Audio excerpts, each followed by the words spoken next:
America. Welcome to another episode of Star Wars Minute. It's your daily podcast in which we analyze, we scrutinize, and we celebrate The Last Jedi, one moist minute at a time. I'm Alex Robinson from alexrobinson.fun. I'm Pete the Retailer from PeteTheRetailer.com, and also extending our welcome to everybody else everywhere in the world, not just America. I want to say hello to everybody in where's some good Norway. There we go. And I am Tony Thaxton from the Bizarre Albums podcast. Welcome back, Tony. Now you are in the now whose lounge is it now? Because you've done a live show and all 7 seasons, correct? Yeah. 8 seasons, 9 seasons. What are we up to now? Yeah, wouldn't this be 9? 9, right? Season 9. 9 times. Yeah. So there you go. It's Josh's lounge this year, right? Yes, I've never gotten the lounge. Someday. But you have this was our at least second closing theme you've done, or is this have you done more than that? I believe second, right? Was there a third? I think it was second. I think you're right. Yeah. You did the love theme from Attack of the Clones. Yes. And this and then this year, I think. Yeah. Mhm. Porgmania. Porgmania. Everybody's got it. But no, I'm thrilled to be back. Let me just say real quick that this is how much I love you guys and how much I love the show. You know, I love coming on the show. You know, I love listening to the show. I have been, this past 16, 17 months, whatever it's been, we've all been at home. Pretty much all I have been doing is podcasts, either my own or other people's, and I'm not gonna lie, a little burned out at the moment. And I've been being asked to guest on shows, and I've had to start telling some people, check back in with me in a few months. But busy. I just need to like not talk for a little while. All right, but so we'll do all the Pete and I will just talk. You can just sit. But no, this that's what I'm saying. This is how much I love you guys and love the show that I, did not even a hesitation of saying yes. So we'll go over. Glad that you could be here to discuss minute 81 of Star Wars Episode 8, The Last Jedi. Minute 81 starts off with Luke telling Rey that this is not going to go the way she thinks. Iconic line, and it ends a minute later with Luke strolling around Ahch-To after he watches the Falcon disappear into the sky. Saying goodbye to Rey forever, I assume. This is not going to think the way you go. Star Wars Minute. So now, having seen the rest of the film, is Luke correct In saying this is not going to go the way that Rey thinks? Well, that was my question for the panel. What did Luke think that was Rey my thought? question. Right. I just adapted it into a new question. Okay. What did Luke think Rey thought? I've wondered that too. And I don't know that I've come up with anything that seems like, because the way it's presented, it seems like it should just be an obvious answer, but I don't think it's obvious to me. Well, I'm assuming that because this conversation comes on the heels of her saying that Ben Solo can Kylo Ren can be turned back to good again, and so I'm guessing that's what Luke is saying. It's not going to go the way you think, which is very strange because is this just a classic case of when someone gets old, they lose all their idealism? And because like if young Luke was here, if Return of the Jedi Luke was here talking to old Luke, it's basically the same conversation. Right. Luke's like saying there's still some good in him, and old Luke is like, oh, he's more machine now than man, or whatever the modern version of that is. Like presumably at this point, Rey knows the story of Anakin Skywalker and Darth Vader, right? I mean, I don't know. Does she? The way she said he created Darth Vader made it sound like that it was someone that she at least. So you think she would have brought up, hey, everyone told you to give up on Anakin, and in the end, he temporarily dethroned the Emperor, so it was worth it all. But she doesn't seem to use that logic on Luke. Yeah, I don't know. I mean, I want to say something brilliant in response to this, and I got nothing. I started talking, and then I realized I got nothing. Oh, that's yeah. So it shows you're a podcaster that you start talking before you even know what you're going to say. That boy will go far. I'm still working on a chain reaction of something I started saying 7 years ago or whatever it was. Long time. I think it is him basing it on his fear and experience. I think he basically thinks that him turning Anakin was a bit of a totally different fluke Skywalker. That it was, because then after that, like losing Kylo Ren to, Snoke and the dark side, I think he thought like in the long game, the dark side is stronger and there's no point in fighting at all. And he's given up and all that. So he's like, look, it's not going to go. Even if you think temporarily you win, in the long game, you're going to lose. Don't bother. Wow. That's the lesson of the movie. That's what, I think this is the last minute, right? Credits start tomorrow. Do you think that this line would stand out as much if it had not been in the trailer? Because I was kind of thinking about that and wondering if, as a whole, if trailers have kind of changed what become these sort of like iconic moments in these movies. Because the trailer's such a big deal, and I feel like the nerds, watch it over and over, and and then so like when it happens when we see the movie the first time, we're like, oh, that's the thing from the trailer. He said the line. Yeah. Well, I don't think. I mean, that at least goes back to the Phantom Menace, because we all know lines that were in the Phantom Menace that turned out to be like, Right. Be some people gonna die, etc. Famously, I Rebel. And Rogue One. Half of that movie wasn't even in the trailer, so they just fooled us on that one. They should do that more. Just throw in scenes that aren't in the movie into the trailer. Yeah. To get people to be like more surprised. Mm-hmm. Yeah. Somebody was saying it was on Twitter. I think it's only tangentially related, but somebody was saying that they basically like they had a dream that there was a new James Bond movie, the first post Daniel Craig James Bond movie. And you didn't know who was James Bond. You didn't know who was 007 because they kept introducing characters that were working under pseudonyms. And the movie was full of famous people, but all using pseudonyms. And so nobody knew who James Bond really was within the movie. And then I think in their dream, it ended up being Leslie Jones, which is awesome. But first I thought you were going to say Leslie Nielsen. Yeah, that too. Any Leslie will do. They pull a Tarkin and Rogue One. They just bring back Leslie Nielsen. Bring back Leslie Nielsen. Bring back Leslie Nielsen. It's too bad that Leslie Nielsen never got a chance to really do the reverse Leslie Nielsen and start doing serious movies again. Or do you think that you can't do that once you're famous for being deadpan? Yeah, I think so. Then you can't go back. He could. I mean, I don't know. He could have.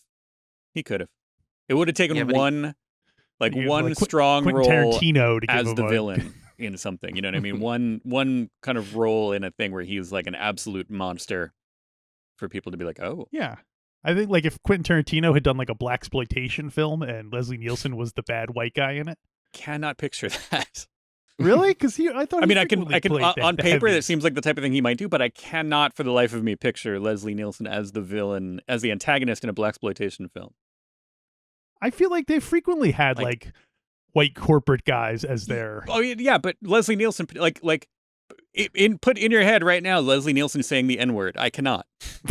I will not. Nor should you. No. Enrico Palazzo would never. No, exactly. Anyway. I think in all the discussions that have ever been had about The Last Jedi, I don't think any of them have ever brought up whether or not Leslie Nielsen should be saying the N-word. And consensus, he should not.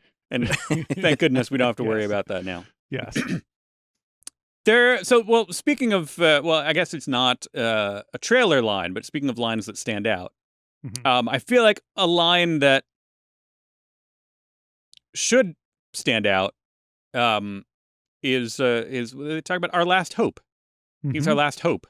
Yeah. Then he's our last hope. I feel like there should be another, like, it's like, oh, somebody talking about their last hope, and then the Millennium Falcon, and then a ship takes off. Like, somebody pop up and say, no, there's another, or something, like feed, like, give me a line to work on here. Where am I going from this? Who else is there? Where's Marie? Yeah, they should have brought back like Walrus Man or somebody to say it at that point. Just like another throwback character. Or Dr. Evans is like, no, there is another. Like, whoa, easy there. But also that Our Last Hope. What do you think of Our Last Hope as a title for the movie? I don't like it. It's too close to A New Hope. Well, A New Hope and then Our Last Hope versus like The Last Jedi is, we've already got this similar concept. Yeah, that's what I was going to say. That is the one thing. I feel like, I don't remember if it was you guys that I heard talk about this before, but I heard somebody talking about how this movie kind of threw off everything because you can't shorten it to the like one word thing. You can't, because before Return of the Jedi, we would just call Jedi. Right. Yeah. And now this kind of throws that off. So A New Hope, although I know, Pete, you wouldn't call it that anyways. No. So I guess there goes that I would just theory. call it Hope. I think hope is a weak word for the title of a movie. It's very passive. It's very like, well, I hope something happens. It's not like a very if Star Wars was called A New Hope when it first came out, no one would have went to go see a movie called A New Hope. Right. It's ridiculous. Come on. Yeah, Empire Strikes Back. The Jedi Returns. There's an action word. Phantom Menace. Menace is okay. Attack Menace of and the Clones. Phantom are both Attack of the Clones, Right. Revenge of the Sith. Yeah. The Force Awakens. Yeah, again. Oh yeah, that's true. I guess the new movies kind of threw all of that because those don't really get shortened. Rise so of Skywalker. It's too much like Awakens. Yeah.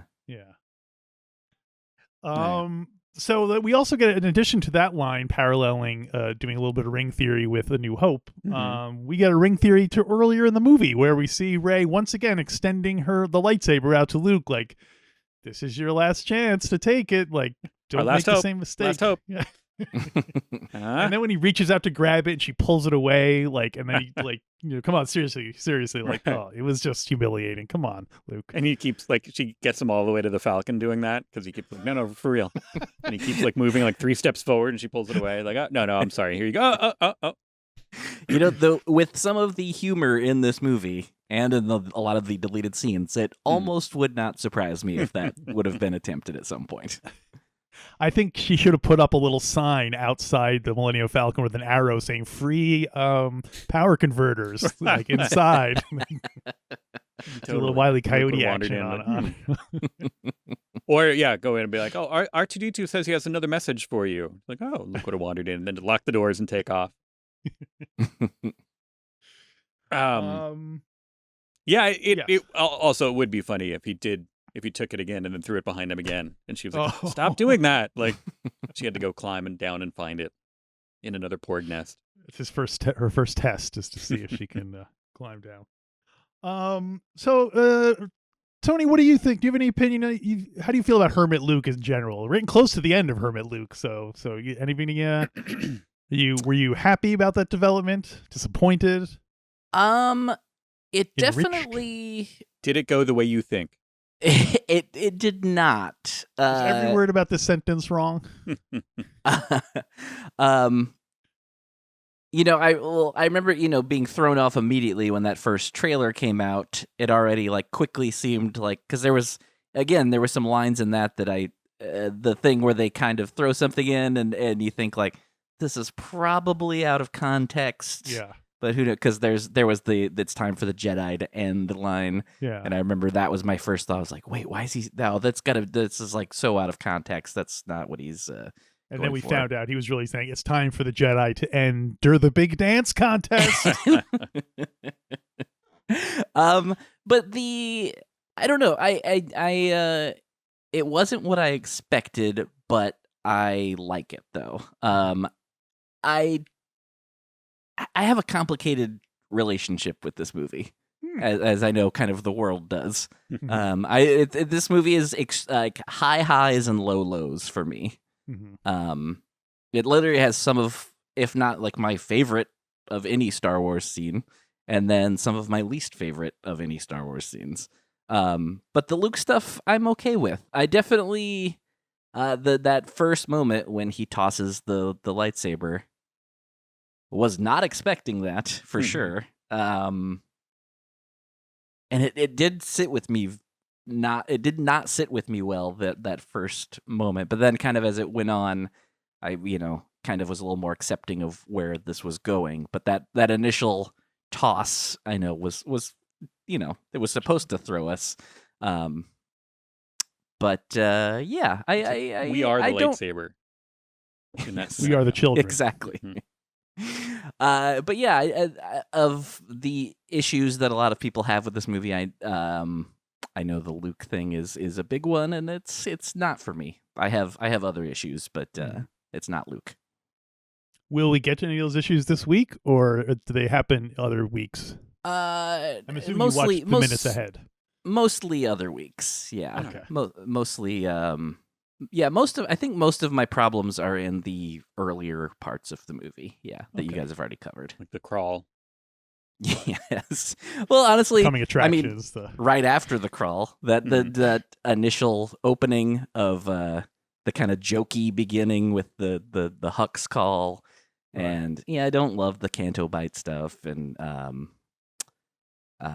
but hey, I'm not here to be negative. There's also things I love, but also a lot of that is I love like the like here and out. I really love this portion of the movie. Good. Yeah. So. This portion. Yes. Buckle in. There's a lot more of it.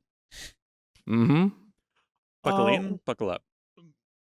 Everyone knows I'm famous for my love of the Falcon and what that smells like, etc. Mm-hmm. But seeing Rey, and she's soaking wet in this scene after she's been fighting, and I assume she goes right to the Falcon and they take off. It looks like. Does she have like changes of clothes? Do you think she brought changes of clothes? And what is the temperature inside the Falcon? Like, is she going to be like cold on there going on with soaking wet clothes? I picture it being warm because they're basically inside of like a car. But you can change what Although the Falcon's like an old like still Moroni Stark said, it's kind of like a muscle car. So it's probably has like an old busted up kind of heater and AC thing where it's not like, one of those modern climate control things where you're like, yes, I'd like it to be 72 degrees. It's more just kind of like, all right, I'm going to throw it on full blast. Let me know when you're too cold. I can turn it off. This would have been a perfect opportunity to show Rey wearing Han Solo's vest and shirt, just like like the old Lando totally. maneuver. Or the skiff guard outfit. Yeah, totally, yeah. Although I suppose that helmet stayed on Tatooine, but we don't know. Maybe not. I wonder. You have to track it. Or was he enough of a collector where he went and hunted it down on space eBay afterwards? Somebody else did. There's totally got to be the collector, like the collector from Marvel, but for Star Wars, who goes around and like getting the artifacts from the major events in galactic history. Maybe that's where Luke's hand will turn up. Now that we know there's celebrities in that universe, it's entirely possible that we'll see a Skywalker museum. Or at least secondary market.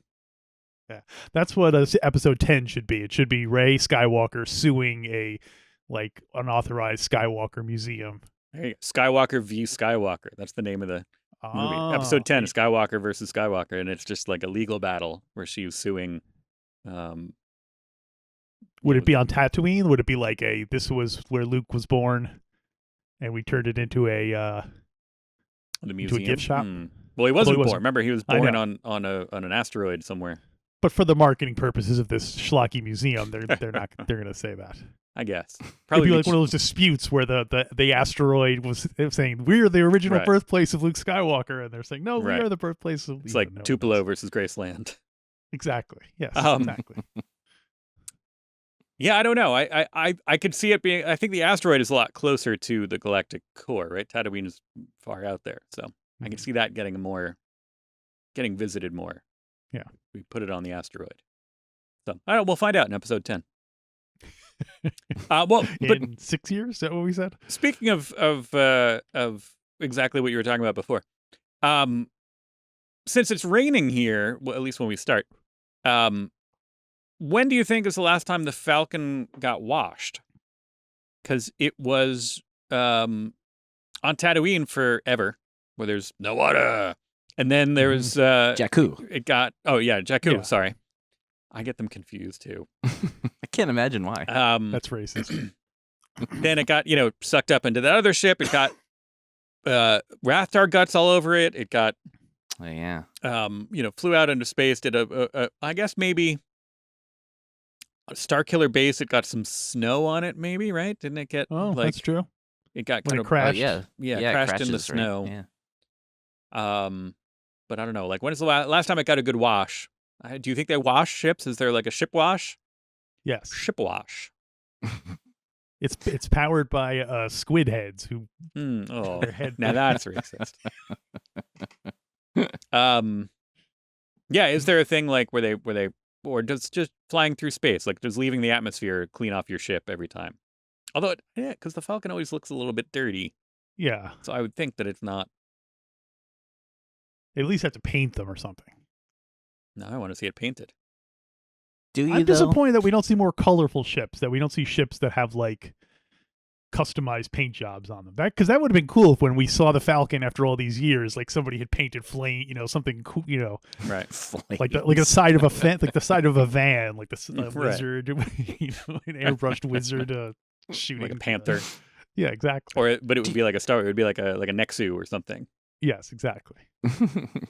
Do you really want to see it painted though? Because Yes. that was Mandalorian. They bring back Boba Fett, and then that first time we see him in the next episode after he gets the armor back, and he has like a fresh coat of paint. Mhm. It threw me. There was something that made it look cheap or something to me. I don't know why. Well, it It looked looked less. a lot more like the 12-inch toy. Yeah. So maybe that was, But yeah, in that case, it seems silly because they were in the middle of an adventure. Why would Boba Fett his first priority is to go get a new paint job? Well, he's been waiting. That's why he's had been looking for the armor. coupon that's going to expire. I'll paint any armor, any color. Yeah, I guess it's we needed recognition still with the Falcon. So Yeah. I don't think they could have painted it. Or it would be cool if they was in the middle of being painted when they stole it. So it would be like half flames and the rest would just be like primer. Come on, let's see that, everyone. Well, do we have anything else we want to talk about for minute 81? Then it conveniently stops raining. For like they're having an argument, it's pouring rain. Rey goes to leave, and it conveniently stops raining. So, well, there was probably some time. She probably had to go. Power pack up up the her ship. stuff. Chewie had to get all the porgs together in the pen before they took off. Yeah, I guess she had to go get it's not just like a 1-to-1, but he still does like sit and watch her leave, right? Listen, Yeah, he does. you think he was just hanging out there watching her the whole time as she's like stomping through? What else has he got to do? That's true. Probably put that hut back together that he blew up. last week. Caretakers True. are going to do that. They have to. Yeah. Caretakers. Tony, would you eat a porg? Would I eat a porg? Go I to would Galaxy's try. Edge and they're like, here's a porg sandwich. Oh, I mean, if we're talking, that where it's like clearly just whatever, absolutely. But I feel like I'll at least try most things. Uh-huh. So if I was in this world and really what's the most needed exotic? What's the most exotic thing you've ever tried? to, You toured the world and elsewhere. You must have eaten some.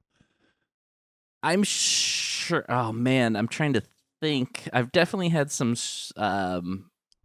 strange things in Japan a few times. Boy, there were some that I was not brave enough to try. I remember at the time a plate of baby octopus was being passed around, like literally, like they are like whole.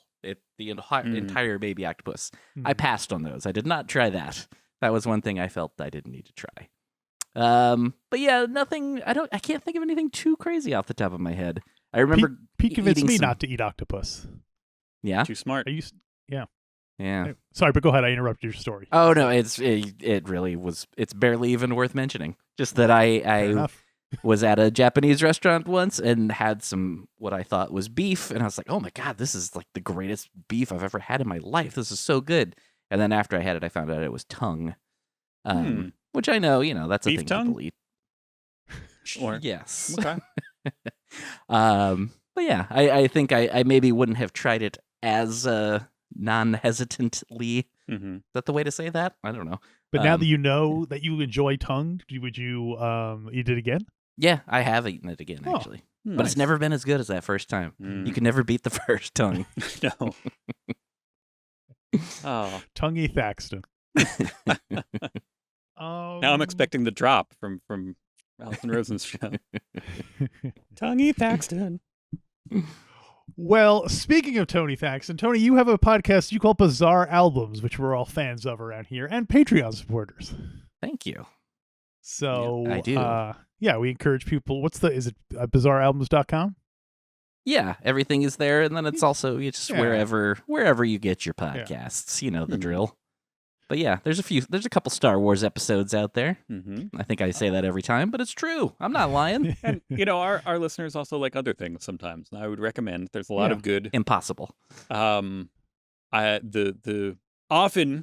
my favorite episodes of Bizarre Albums are ones that I know the least about going into it. So there are ones that part of that's the element of surprise. So I'm like, oh yeah, I know about this one, and then you always do a great job of unearthing new details about the story, and I'm always happy to hear those ones. But then the ones where I know nothing about it, I'm a little bit more like, oh wow, like. Thank you. Yeah, that is literally my favorite part about making the show is finding those fun little facts of like, wow, so and so worked on this record, and just all these weird little tie-ins that I love that kind of stuff. Yeah, which is. I was doing that with my free time kind of anyways, and then I was like, why not try to do something with this? Why not monetize your Wikipedia rabbit hole expeditions? Exactly. I'm not going to text my friend that Sid McGuinness from the David Letterman band played on the wrestling album. Why not tell the world, not just my one friend? I have more than one friend, by the way. I totally have more than one friend. Oh, boy. Yeah. Listen to Mr. Mr. Braggy over there. Well, I'm going to embarrass you by telling a story out of school. You recently, I'm doing some artwork for you.